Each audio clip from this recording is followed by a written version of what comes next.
himawuluhan. How to maintain a happy and successful living. Okay, no? Saan daw nato pag-maintain ang malipayon o malampuson nga pagkinabuhi dinis kalibutan.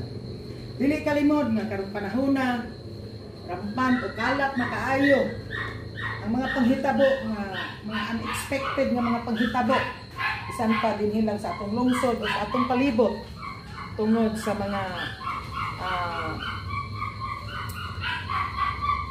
bisyo, mga behavior sa mga bata, yan natin mga maestra dire na active pa until now. Isang gaya tingali sa eskwelahan, no? Makita yun nato nga layo yun kaayo sa unang panahon.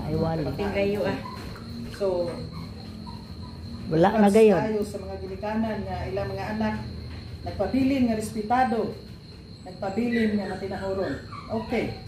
So, how to maintain a happy and successful living?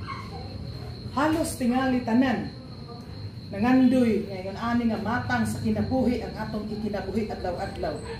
Kaya haron atong masinati bisan sulod sa atong panimalay, masinati nato ang malipayon nga pagpuyo, no? Lipayon nga magpuyo. Dili nato matawag nga successful ang atong pagpuyo kung wala nato makinabuhi o masinati ang tinuod nga kalipay sa kinabuhi. Okay. So sa text ko akong gibasa sa versikulo 16 ingon ang Ginoo. Pag malipayon kamo kanunay. No? Kanunay ang iyang giingon, dili ingon wala sini ingon nga pag malipayon kamo usahay.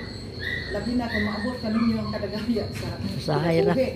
Dili malipayon kita kanunay.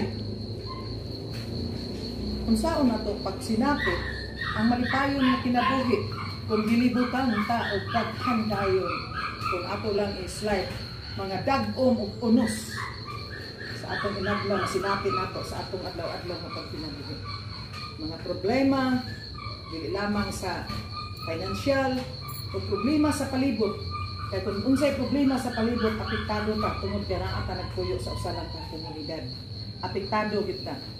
Bisan pa sa ato ang emotion, sa atong mga madungga nato nga mga panghitabo sa atong palibot, maapektuhan gyud ta. Musugutag sa dili. Apektado ta ngano usana sa ato ang buluhaton o misyon ingon nga iyang mga katawhan.